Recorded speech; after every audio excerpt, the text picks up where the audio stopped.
يشكرين بان قرأت ترد بنامنا نشان دقيقة غاية كونداكتا شكا مسراي با ودن سيسرون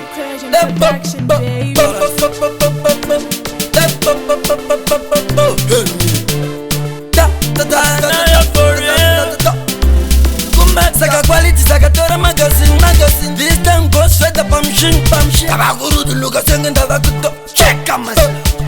Jara jima hajitwa nyinda Saka mwandi wana levera murenda Ndogu zaka nijifamba nina hora na mapatiri Wofanga chikiri mbani manteza mwajari Jara jima hajitwa nyinda Saka mwandi wana levera murenda Ndogu zaka nijifamba nina hora na mapatiri Wofanga chikiri mbani manteza mwajari Chikonela imangunywa uyene subaru Poni arira tijidi wa ugweru Chikara ima sindise suba bururu Indisa chemi ndono rati za waburu Changu chika na changara pano viwa nasi Eti watu ato unza mabebi ye class Dina kapito anisunguri nozaza pass Crossfire chwani simbisa kuseta pesa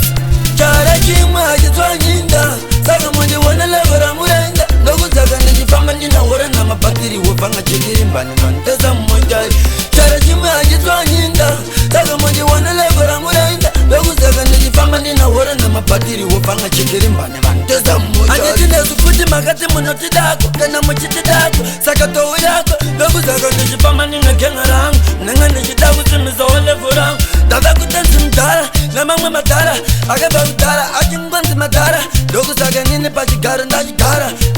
Chairman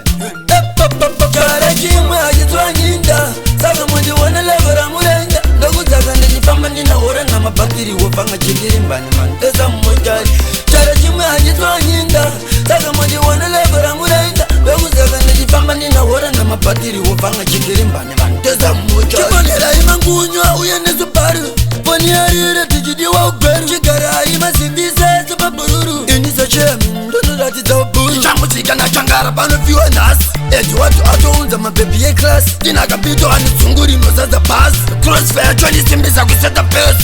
Chara chima hajitwa nyinda Saka mwende wana levera murenda Ndogu zaka nijifamba nina hora na mapatiri Wofanga chikiri mbani manteza mwajari Chara chima hajitwa nyinda Saka mwende wana levera murenda Ndogu zaka nijifamba nina hora na mapatiri Wofanga chikiri mbani manteza mwajari Anjitine sufuti makati munoti dako Kena mchiti dako Saka tohu yako Ndogu zaka nijifamba nina genga rangu Nenga nijitaku simiza wale furangu Dada kutenzi mdara Nemangwe madara Agaba udara Ajingwanzi madara Ndogu zaka nini pachigara ndajigara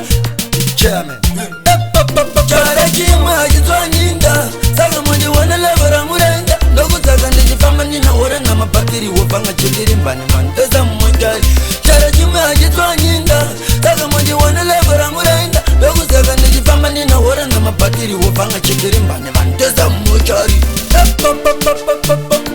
Do a ban on or a basket No quality No crossfire Balance